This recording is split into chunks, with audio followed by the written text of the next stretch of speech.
Class में हमने चौहान शुरू कर लिए थे, चौहानों के बारे में पढ़ रहे थे।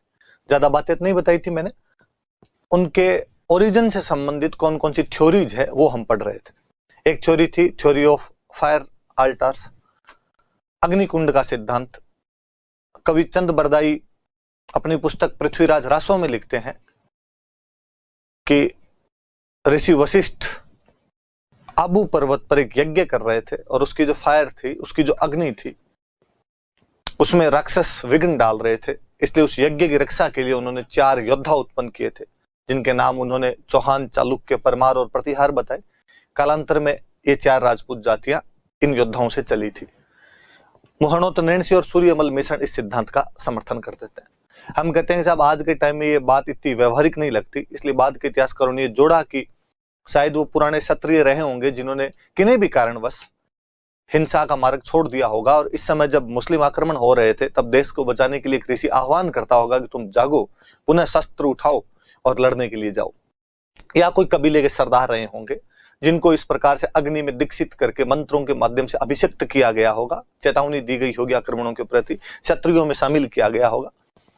एक सिद्धांत था कि बिजोलिया का जो अभिलेख है वो इनको ब्राह्मण बता देता है कि चौहान जो है वो वत्स गोत्रीय ब्राह्मण है। इवन न्यामत खान साहब जो फतेहपुर के कायम खानी नवाब थे, उनकी बुक कायम रासो भी इन्हें ब्राह्मण बताती है, और बिजोलिया अभिलेख के आधार पर दशरथ शर्मा भी इन्हें ब्राह्मण बता देते हैं। पर हम कहते हैं कि अक्सर राजाओं द्वारा अपने राजपुरोहितों के गोत्र अपना लिए जाते थे। जमस्टोड कहता है कि शक और सिथियन है, क्योंकि सूर्य पूजा, अग्नि की पूजा, हथियारों की पूजा, घोड़ों की पूजा, सती प्रथा, मद्यपान, अश्वमेध यज्ञ, ये सब शक और सिथियंस की विशेषता थी। डॉक्टर ओझा उनका जवाब देते हैं। डॉक्टर ओझा कहते हैं कि नहीं, ये सब हमारे वैदिक कार्यों में पहले से थी, और हो सकता है हमारी वैदिक संस्कृति का प्रचार प्रसार इतनी दूर रहा हो कि शकों के में भी वैसी विशेषताएं पाई गई हो। पर फिर भी कर्नल टोड की बात को कालांतर में उनके जो बुक थी annuls and antiquities of Rajasthan, उसको संपादित करने वाले विलियम क्रुक और अर्ली हिस्ट्री ऑफ इंडिया लिखने वाले जो विंसेंट स्मिथ है, वो भी इस मत को स्वीकार करते हैं। हांसी वाला अभिलेख और आबू के अचलेश्वर मंदिर का जो अभिलेख है वो चौहानों को चंद्रवंशी बताता है। गौरीशंकर हीराचंद ओझा, पृथ्वीराज विजय, हमीर महाकाव्य, हमीर रासो, ये तमाम जो ग्रंथ है वो इनको सूर्यवंशी बताते हैं। इवन विग्रहराज चतुर्थ का खुद का एक जो अभिलेख जो अजमेर के राजपूताना म्यूजियम में रखा हुआ है वो भी इनको सूर्यवंशी ही बताता है। तो हमने 4-5 अलग अलग मत पढ़े थे इनके बारे में। आपको भी जानकारी होनी चाहिए किस किसने क्या क्या कहा है। एक बार सिंपल सा क्वेश्चन पूछ लिया जाए तो आपको आना चाहिए। आज हम आगे शुरू करते हैं। कल मैं 2 बड़े तौर पर अभिलेखों की बात कर रहा था, हालांकि मैंने कई अभिलेखों की बात की थी। हंसी वाले की बात की थी, आबू के अचलेश्वर मंदिर वाले अभिलेख की बात की थी। उनमें इतनी कोई जानकारियां नहीं, यथा समय जहां पर वो बात आएगी मैं बता दूंगा। पर एक बिजोलिया वाला अभिलेख और एक विग्रहराज चतुर्थ वाला अभिलेख मैं इनको मेंशन करना चाहूंगा, स्पेशल इनके बारे में बताना चाहूंगा आपको क्या क्या बात है। हम बिजोलिया अभिलेख की बात करते हैं। इन लोगों ने यहाँ पर बिजोलिया का अभिलेख लगवाया और है। कल सन मैं इसका बता रहा था आपको कि बिजोलिया का जो अभिलेख है वो 1170 ईस्वी का है। ये बातें तो पता थी। मैंने कल एक बात और बताई थी कि ये अभिलेख पृथ्वीराज चौहान के जो पिता थे सोमेश्वर, उनके टाइम का है। सोमेश्वर नाम करके पृथ्वीराज चौहान के जो पिता थे, चौहान राजा हुए थे, उनके टाइम का ये अपने को बिजोलिया अभिलेख मिलता है। यहां पर जानकारियां क्या है सुनना, देखो आप। यहां पर एक तो 2 अभिलेख है।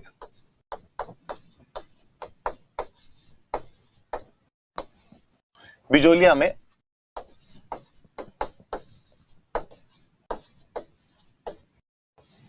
दो अभिलेख है। एक तो अभिलेख है कहां पे बिजोलिया, तो वहां पर एक पार्श्वनाथ मंदिर है।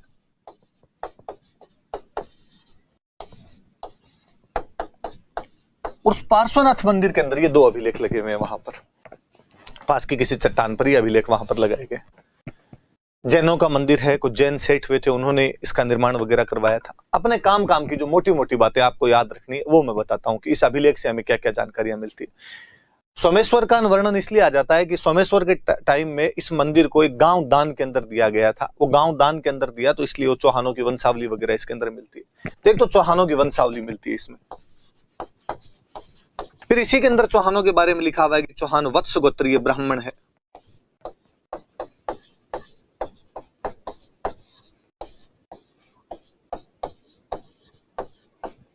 चौहानों को इसमें वत्स गोत्रीय ब्राह्मण बताया गया है। इसी के अंदर बताया गया है कि चौहानों का जो राजा हुआ था वासुदेव, उसने सांबर झील का निर्माण करवाया था। लेक सांबर, जो कि अपने जयपुर नागौर जाते हैं तब रास्ते के अंदर जो सांबर झील आती है, तो उसका निर्माण करवाया था। ये भी ये जानकारी देता है। तो चौहानों के बारे में तो सीधी सीधी ये जानकारी है। चौहानों की वंशावली मिलती है हमें। चौहानों को इसमें वत्स गोत्रीय ब्राह्मण बताया गया है और वासुदेव ने सांबर झील का निर्माण करवाया था, ये जानकारी भी। और एक जानकारी मिलती है कि जो विग्रहराज चतुर्थ है, उसने दिल्ली जीत ली थी, तो उसकी दिल्ली विजय की जानकारी भी यहीं से मिलती है अपने, कि उसने दिल्ली को जीता था। कल हम बात भी कर रहे थे तो उसकी जानकारी मिलती है। फिर मैंने बताया कि सोमेश्वर ने गांव दान के अंदर दिया था, तो जो गांव दान में दिया करते थे उनको बोलते थे डोली।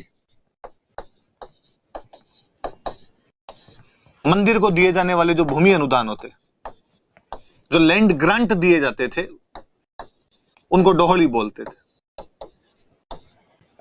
तो उनकी जानकारी मिलती है अपने कि वो जो मंदिरों को जो गांव दान में दिए जाते थे उनको क्या बोलते थे। जो डोनेशन दिया जाता था, लैंड का डोनेशन दिया जाता था, तो उसको जो लैंड ग्रांट मिलता था उसको बोला करते थे डोहली। ये जानकारी मिलती है। ये अभिलेख अपने सबसे जोरदार जानकारी। तो राजस्थान के जो प्राचीन नगर है उनके नाम बताता है,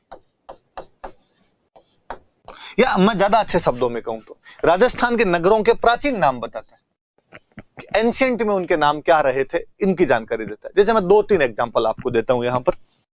ऐसे बिजोलिया का इसमें नाम लिखा हुआ है विजयावल्ली।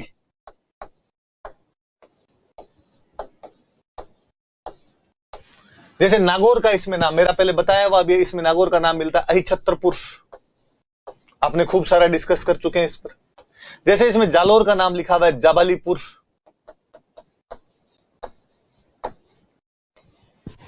ऐसे खूब सारे और भी दूसरे कई नाम अपने को इसमें मिलते हैं। मैंने 2-3 आपको एग्जांपल बताएं कि बिजोलिया का नाम मिलता है विजयावल्ली, उधर मिलता है आपको अहिछत्रपुर, नागौर का नाम, जालोर का नाम मिलता है जाबालीपुर। एक कई नाम। तो कोई पूछे कि राजस्थान में कौन सा अभिलेख ऐसा है जो राजस्थान के नगरों के एंशिएंट नेम्स अपने को बताता है कि पुराने टाइम में इनके क्या नाम रहे होंगे, ये अभिलेख बिजोलिया अभिलेख है। तो 1170 में जब बिजोलिया में अभिलेख लगा होगा तब ऐसी चीजें रही होगी वहां पर। सारी बात याद रखना भाई कि विजयावल्ली, और ये आपके विजयावल्ली तो बिजोलिया का पुराना नाम है, अहिछत्रपुर नागौर का पुराना नाम है, जाबालीपुर जालोर का पुराना नाम। बिजोलिया के आसपास में जब आप राजस्थान ज्योग्राफी पढ़ेंगे तब आप और पढ़ेंगे कि बिजोलिया के आसपास की जो भूमि है इसको उपरमाल का पठार कहते हैं। तो उस उपरमाल का नाम इसमें मिलता है उत्तमाद्री। तो जैसे उत्तमाद्री लिखा हुआ इसमें उपरमाल को, ये भी अपने आप के अंदर इसके अंदर इस जानकारी है कि उपरमाल का अपने को नाम क्या मिल जाता है, उत्तमाद्री नाम मिल जाता है। ऐसे कई सारे नाम मिले हुए। और क्या है, पार्श्वनाथ मंदिर के अंदर लगा हुआ है। चौहानों की वंशावली पता चलती है, वत्स गोत्रीय ब्राह्मण थे। चौहान जो थे वो वत्स गोत्रीय ब्राह्मण थे। और जो विग्रहराज चतुर्थ है उसने दिल्ली जीत ली थी, वासुदेव ने सांबर झील बनवाई थी, मंदिरों को जो गांव दान में देते उनको डोली कहा करते थे, और राजस्थान के नगरों के प्राचीन नाम मिलते हैं। ये बिजोलिया अभिलेख की कुछ जानकारी। 1-2 बातें और मैं और बताता हूं आपको, पीछे लिख लेते हैं अपने। इसमें लिखते हैं, मैंने बताया कि सोमेश्वर के टाइम का अभिलेख है। एक बात तो ये बताई मैंने आपको। फिर ऐसा कहा जाता है कि इसका जो रचयिता था उनका नाम था गुणभद्र। गुणभद्र इसका जो रचनाकार है, ये जो प्रशस्ति जिसने रची है उसका नाम तो गुणभद्र। और इसको जो खोदने वाला था, एनग्रेवर जो इसका है, उत्कीर्णक जो इसका है, एनग्रेव करने वाला जो बंदा था, उसका नाम था गोविंद। तो गुणभद्र इसके प्रशस्तिकार थे और गोविंद ने उसको वहां पर खोदा था। मैंने बताया वहां पर 2 अभिलेख। एक अभिलेख तो ये जैनों का मंदिर है, तो एक ये दिगंबर जैनों का मंदिर है। तो एक जैनों की कोई पुरानी किताब है, वो किताब पूरी की पूरी एक चट्टान के ऊपर छपी हुई है। किताब का नाम है उत्तम शिखर पुराण। ये मुझे बड़ी जोरदार सी जानकारी लगती है कि यार बुक्स को भाटों पर लिखवा दिया करते थे। और इसके राइटर है सिद्ध सेन सूरी। तो सिद्ध सेन सूरी की जो पुस्तक है उत्तम शिखर पुराण, उसको कहां पे टांक दिया गया है, कहां पर खोद दिया गया है, यह बात भी याद रखने वाली है। तो वो उसको कहां पर खोद दिया गया है, तो उसको आपके बिजोलिया का जो पार्श्वनाथ मंदिर है उसके पास में इसको खोद दिया गया। आप इस बात को कुछ यूं समझिए कि कुंभा ने कीर्ति स्तंभ पर अपनी प्रशस्ति तो लिखवाई है, पास में उसने एक पूरा चैप्टर इस पे भी लिखा है कि स्तंभ बनते कैसे हैं। ये कीर्ति स्तंभ कितने प्रकार के होते हैं, इंद्र स्तंभ होता है, ब्रह्मा स्तंभ होता है, विष्णु स्तंभ होता है। तो अलग अलग स्तंभों के बारे में उसने जानकारी और दी और उसने बताया कि ये बातें मैंने ब्रह्मा जी के मानस पुत्रों जय और अपराजित के बीच में जो डायलॉग्स हुए थे वहां से उठाया। तो किताब को छापने के ये दो एग्जाम्पल बड़े जोरदार है। एक तो कुंभा द्वारा कीर्ति स्तंभों के ऊपर पूरी तरीके से किताब लिख दी गई, या यहाँ पर पार्श्वनाथ मंदिर के पास में उत्तम शिखर पुराण नाम की पुस्तक जो कि सिद्धसेन सूरी द्वारा रची गई थी उसको वहां पर टांक दिया गया, उसको वहां पर खोद दिया गया, एनग्रेव किया गया। ये बिजोलिया अभिलेख के बारे में मोटी मोटी बातें याद रखना भाई। चौहानों के बारे में बताती है, चौहानों को वत्स गोत्रीय ब्राह्मण बताती है। चौहानों का जो प्रथम राजा बड़ा राजा हुआ था वासुदेव, उसके लिए कहते हैं कि उसने सांबर झील बनवाई थी, यही अभिलेख बताता है। विग्रहराज चतुर्थ के बारे में लिखता है कि उसने दिल्ली जीत ली थी। मंदिरों को जो भूमि अनुदान दिए जाते थे उनको डोहली बोला करते थे, और वो भी मिलते हैं इसमें कि सबसे छोटा होता था गांव होता था, फिर उसके ऊपर पल्ली होती थी, पत्तन होता था, पुर होता था, ऐसे ऐसे भी कई जानकारियां मिलती है। तो वो मैं बता दूंगा आपको अलग से, नोट्स के अंदर मैं लिख दूंगा, तो वहां से आप पढ़ लेना वो चीजें। तो ज्यादा काम की बातें ये है कि भाई प्राचीन नाम मिलते हैं इससे। वासुदेव को सांबर झील का निर्माता बताया हुआ इसी के अंदर। डोहली जो गांव अनुदान मिलते थे उनको डोहली कहते हैं। सोमेश्वर के टाइम का एक अभिलेख है। गुणभद्र इसका रचयिता था, गोविंद ने इसे लिखा था। पास में एक और लिखा हुआ है, वो सिद्धसेन सूरी की पुस्तक है, और पुस्तक का नाम है उत्तम शिखर पुराण। आपने याद रखने वाली बात ये 50 शब्दों में कभी लिखने के लिए आ जाए तो ये तमाम बातें लिखना। क्या लिखोगे 50 शब्दों में लिखने आए तो, कि 1170 ईस्वी का बिजोलिया अभिलेख जो बिजोलिया के पार्श्वनाथ मंदिर से प्राप्त हुआ है, जिसे गुणभद्र द्वारा रचा गया व गोविंद द्वारा खोदा गया था। चौहानों की वंशावली, फिर आपके चौहानों को वत्स गोत्रीय ब्राह्मण कोमा वासुदेव द्वारा सांबर झील का निर्माण कोमा विग्रहराज चतुर्थ द्वारा दिल्ली विजय आदि की जानकारी प्राप्त होती है। मंदिरों को मिलने वाले भूमि अनुदान कोष्टक के अंदर डोहली तथा राजस्थान के विभिन्न नगरों के प्राचीन नाम एक आधे जैसे उदाहरण देके जैसे, तथा ग्राम उसके ऊपर क्या उसके ऊपर क्या, या जो हमारी मैं कहूं तो आपके प्रशासनिक शब्दावली, प्रशासनिक विभाजन, राज्य का प्रशासनिक विभाजन की जानकारी मिलती है। और इसके समीप एक सिद्धसेन सूरी द्वारा रचित उत्तम शिखर पुराण नामक पुस्तक को भी हमें वहां से प्राप्त होती है। तो दोनों बातें याद रखना भाई। तो 50 शब्दों में इतना लिख दोगे, बिजोलिया शिलालेख वाली बात लिख दोगे तो भी खूब है। ये यदि और बता दो तो सोने पे सुहागा है कि सिद्धसेन सूरी की पुस्तक उत्तम शिखर पुराण भी वहां से प्राप्त होती है। और सोमेश्वर के टाइम का था, ये याद रखना, कभी कोई पूछ लेगा। सोमेश्वर पृथ्वीराज चौहान के पिता थे, उनके टाइम का एक अभिलेख मिलता है अपने। थोड़ा इस वजह से सन भी अपने को पता चलेगा कि वो 1170 के आसपास में रहे होंगे। याद रखना भाई, इतनी बात है। आगे बढ़ते हैं। विग्रहराज चतुर्थ का अभिलेख मैंने कल बताया था। विग्रहराज चतुर्थ का एक अभिलेख है जो इनको सूर्यवंशी बताता है। बड़ी 4 बातें बताता है ये अभिलेख। अजमेर के राजपूताना म्यूजियम के अंदर रखा हुआ है। अपने राजस्थान का जो पहला म्यूजियम है वो अजमेर का राजपूताना म्यूजियम ही है। मैं आगे और बताऊंगा आपको कि अपने यहाँ पर अकबर द्वारा बनाया गया अजमेर में एक किला था। कालांतर में जब अंग्रेजों ने कब्जा किया था तो अंग्रेज अपने हथियार रखने लग गए थे पहले तो मैगजीन फोर्ट बोलते थे, और बाद में अंग्रेजों ने यहाँ पे म्यूजियम बना दिया था।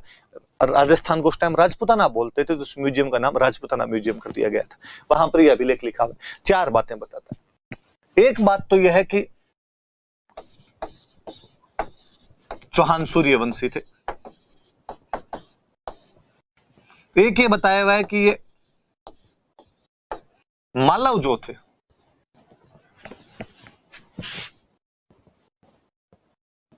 मालव जो थे उन मालवों से उत्पन्न हुए। मालवों से आगे चलिए इनकी शाखा। फिर बताया इनके इक्ष्वाकु वंशी है।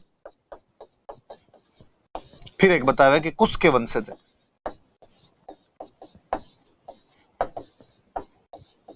देखो मैं इनकी बात करता हूं। भगवान राम का जो वंश है वो इक्ष्वाकु वंश है। भगवान राम इक्ष्वाकु वंशी थे। भगवान राम की जो पीढ़ियां मिलती है वो हमें इक्ष्वाकु नाम के कोई राजा हुए थे, वहां से हमें ये पीढ़ियां प्राप्त होनी शुरू होती है, और उनकी पीढ़ी में भगवान राम हुए थे। तो भगवान राम इक्ष्वाकु वंशी है। हालांकि इक्ष्वाकु के बाद में एक रघु नाम के राजा और हो गए थे, इसलिए हम भगवान राम को रघुवंशी भी कह देते हैं। इसलिए वो लाइन चली कि रघुकुल रीत सदा चली आई, प्राण जाई पर वचन ना जाए। तो भगवान राम इक्ष्वाकु वंशी भी है। रघु भी एक बड़े राजा हुए, तो रघु के नाम पर भी वंश को जाना जाने लगा, रघुवंशी भी माना जाता है। इक्ष्वाकु खुद के लिए मानते हैं कि वो सूर्य से उत्पन्न हुए थे, तो सूर्यवंशी है। और इसके अंदर ये लिखा हुआ है कि चौहान जो है वो राम के बेटे जो कुश थे, तो कुश के वंशज है। 3 तो सामान्य सी जानकारियां हैं। कोई जो अपने को सूर्यवंशी बताएगा वो अपने को इक्ष्वाकुवंशी बताएगा और वो राम के आगे या पीछे खुद को जोड़ेगा, ये तो कोई बड़ी बात नहीं। इन्होंने राम के बाद में खुद को जोड़ा, कुश के वंशज बता दिया। मुझे ये जानकारी बहुत शानदार लगती है, गौर करने वाली बात है। मुझे लगता है यार इतिहासकारों का इस तरफ ध्यान क्यों नहीं गया। अपने इस मध्यकाल से पहले मैं आपको पढ़ाऊंगा कि जब राजाओं की हिस्ट्री मिलने लगती है, गुर्जर, प्रतिहार, चौहान, गुहिल, राठौड़, ये मिलने लगते हैं, इससे पहले राजस्थान में क्या था? तो हम पढ़ते हैं इससे पहले राजस्थान के अंदर कई जनपद हुआ करते थे। कौन कौन से जनपद थे? तो यूं आता है, कई जगह आता है, एक मत्स्य जनपद था, एक सूरसेन जनपद था, कुरु जनपद था, मालव थे, योद्धे थे, सिवी जनपद, हमने पढ़ा मेवाड़ का प्राचीन नाम सिवी जनपद है। ऐसे कई जनपद, राजन्य, अर्जुनायन, कई जनपदों के नाम हमें प्राप्त होते हैं।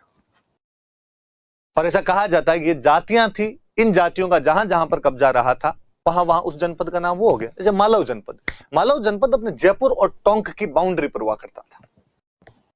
कहा जाता है कि मालव नाम की एक जाति थी और इस मालव नाम की जाति की वजह से ये मालव जनपद पड़ा। और ये पहले पंजाब साइड में रहा करते थे, बाद में ये एमपी साइड के अंदर भी रहे थे और बाद में इनका राज्य अपने यहां पर आकर स्थित हो गया था, जयपुर और टोंक के बीच में। मध्य प्रदेश में एक जगह पड़ती है मालवा, कहा जाता है ये मालवा मालवों की वजह से, मालव वहां पर शासन किया था इन लोगों ने, इसलिए उसको मालवा बोलने लग गए। अपने झालावाड़ वाला पोर्शन और ये भी खूब सारा यूं मान लेते हैं कि उस मालव के अंदर ही आया करता था। हमने कहा कि पहले पंजाब के अंदर रहा करते थे, पंजाब में भी एक जगह जिसको मालवा कहते हैं, एक क्षेत्र है जिसको मालवा कहा जाता है। मध्य प्रदेश में भी मालवा है, पंजाब में भी मालवा है, जगह दोनों वो जहां पे मालव रहे थे। अपने यहाँ पे मालव जनपद था, जयपुर टोंक वाला जो इलाका था इसकी बाउंड्री पर मालव जनपद हुआ करता था। हम आगे और पढ़ेंगे मालवों के बारे में, हमें इनके खूब सारे सिक्के मिले हैं, इनकी एक राजधानी हुआ करती थी, पूरी सभ्यता थी। मैं वो पढ़ाऊंगा, तब आपको वो पढ़ाऊंगा, ये सब बातें भी बताऊंगा। और एक बड़ा क्वेश्चन है इस बात पर कि वो जो मालव जनपद था वो मालव कहां गए बाद में? इतिहासकार कहते हैं कि उसके बाद उनका शासन समाप्त हो जाता है। जब गुप्त आए थे, गुप्तों की जो साम्राज्यवादी नीतियां थी उसके अंदर जनपदों को खत्म कर दिया गया, अपने नियंत्रण में ले लिया गया। पर फिर भी एक शासक जाति रही है जिसने यहां पे राज किया है, कहीं तो अस्तित्व रहा होगा, कहीं तो जाके बसे होंगे। परिवार पूरा का पूरा थोड़ी खत्म हो जाता है, पर इतिहास की किताबें इस तरफ मौन धारण कर लेती है। मुझे लगता है यार हमारे इतिहासकारों ने इस तरफ ध्यान क्यों नहीं दिया कि विग्रहराज चतुर्थ खुद एक अभिलेख के अंदर खुद को मालव बता देता है।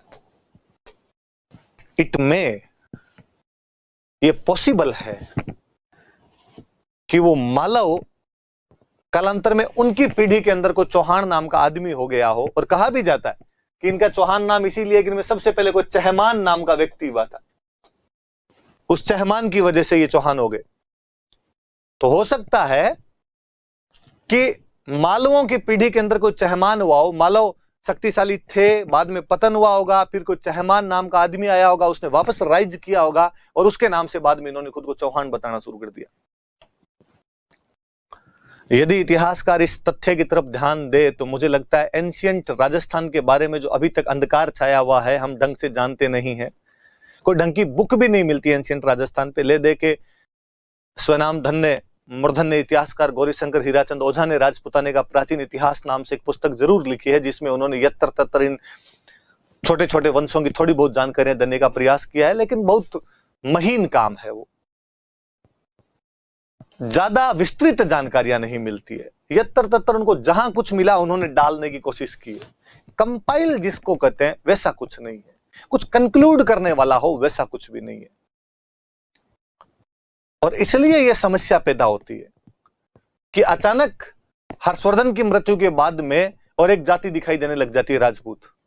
फिर का ये अचानक नाम कैसे आया? पहले का इनका अस्तित्व वो लोग जोड़ नहीं पाते, तो फिर जेम्स टोड जैसों की थ्योरियां सामने आती है और वो लोग कहे के चले जाते हैं कि सारे लोग विदेशी थे। ऐसा नहीं है, यहीं के थे, पुराना कहीं ना कहीं उनका तारतम्य था, नाम चेंज हो गया होगा। मुझे लगता है मैं कभी आपाधापी की दौड़ से फुर्सत मिली तो मैं इस पर हमेशा रिसर्च करना चाहूंगा और मैं बताना चाहूंगा कि नहीं भाई कर्नल टोड वगैरह यहाँ पे थोड़ी मात खा गए थे, या वो शायद ये बताना चाहते होंगे कि भारतीय इतने महान नहीं होते, बाहर वाले लोग यहाँ के महान हुए हैं। और चूंकि राजपूतों ने इस बड़ी क्षेत्र पर अधिकार किया था इसलिए उन्होंने उनको बाहर के लोगों से जोड़ने का प्रयास किया होगा। या जो मैं कल आपको बता रहा था कि अपने आप को जस्टिफाई करने के लिए भी कि हम भी बाहर से आए, तो पहले वाले भी बाहर से आए थे, मुगल बाहर से आए, सखोण कुषाण बाहर से आए, तो उन्होंने बाहर से जोड़ने का प्रयास किया होगा। ये बड़ा जोरदार सा इश्यू है कि वो खुद अपने अभिलेख के अंदर कहता है कि मैं मालवों के अंदर पैदा हुआ हूं। फिर मैं आपको मैं बता रहा हूं आपको कि भगवान सूर्य से अपनी उत्पत्ति मानते हैं, इसलिए सूर्य वंश। उस पीढ़ी में इक्ष्वाकु हुए, इसलिए इक्ष्वाकु वंश। उसी पीढ़ी में रघु हुए, इसलिए रघु वंश। और बाद में कुश से अपने तो कुशवाहा, फिर एक नया वंश बना दी। तो कहीं ना कहीं नाम तो चेंज होते रहते हैं। तो हो सकता है मालवों का नाम ही बाद में चौहान हो गया। याद रखना इस बात को कि कौन सा एक अभिलेख है जिसके अंदर चौहान खुद को मालवों से जोड़ते हैं। तो विग्रहराज चतुर्थ का जो अभिलेख है उसके अंदर चौहान मालवों से जोड़ते हैं। 4 जानकारियां, हम सूर्यवंशी हैं, हम मालवों से पैदा हुए हैं या मालवों से आगे बढ़े हैं, हम इक्ष्वाकु वंशी हैं, हम कुश के वंश से। ऐसा अभिलेख कौन सा है? तो विग्रहराज चतुर्थ का अभिलेख है। ये याद रख लेना। बिजोलिया वाली खूब सारी बातें हैं, वो मेंस में पूछ सकते हैं 50 शब्दों में, वो याद रखना। और ये वाला तो कोई पीटी में पूछ ले या नहीं भी पूछे तो आपके ध्यान रहनी चाहिए ये बात। जिस प्रकार इनकी उत्पत्ति उलझी हुई है उसी प्रकार इनका उत्पत्ति स्थल भी उलझा हुआ है कि एग्जैक्टली ये लोग रहते कहां थे, इनका प्रारंभिक शासनकाल कहां पे था। फिर एक बड़ा सा जो मोटा मोटा सा उभर के आता है। वैसे तो यूं कहा जाता है कि ये लोग अनंत प्रदेश बोलते हैं सिक्कर को। सिक्कर के आसपास का जो इलाका था इसको अनंत प्रदेश बोलते हैं। यहां से लेके पुष्कर के बीच में कहीं पर इनका उत्पत्ति स्थल था। अनंत प्रदेश से लेके पुष्कर का बीच का जो क्षेत्र रहा होगा, यहां पर चौहान रहते होंगे।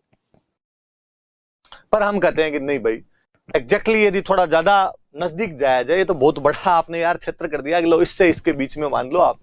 एग्जैक्टली यदि हम वहां पे पहुंचना चाहेंगे तो वो जो इलाका था वो इलाका है सपादलक्स। तो चौहानों का जो उत्पत्ति स्थल या इनका मैं कहूं प्रारंभिक स्थान, इनिशियल एज के अंदर ये लोग कहां पे आके रहे थे,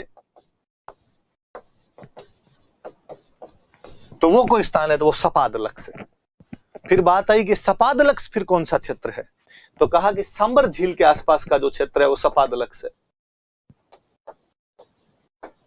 surrounding area of Sambhar lake, Sambhar झील के आसपास का क्षेत्र, या मैं कहूंगी adjoining area of lake sambar.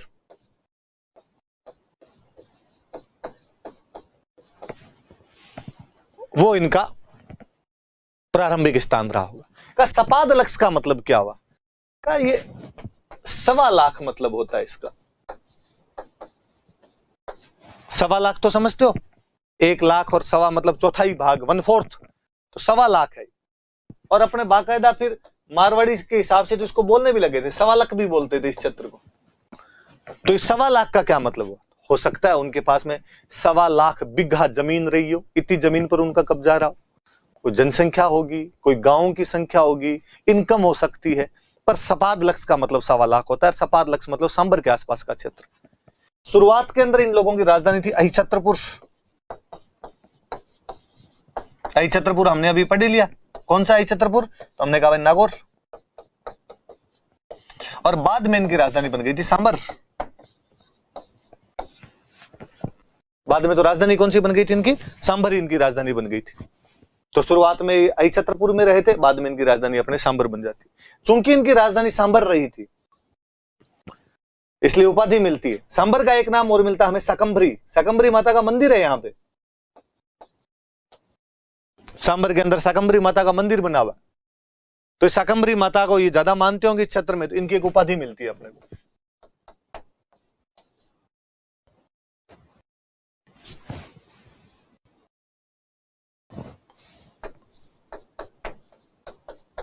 सकंभरीश्वर।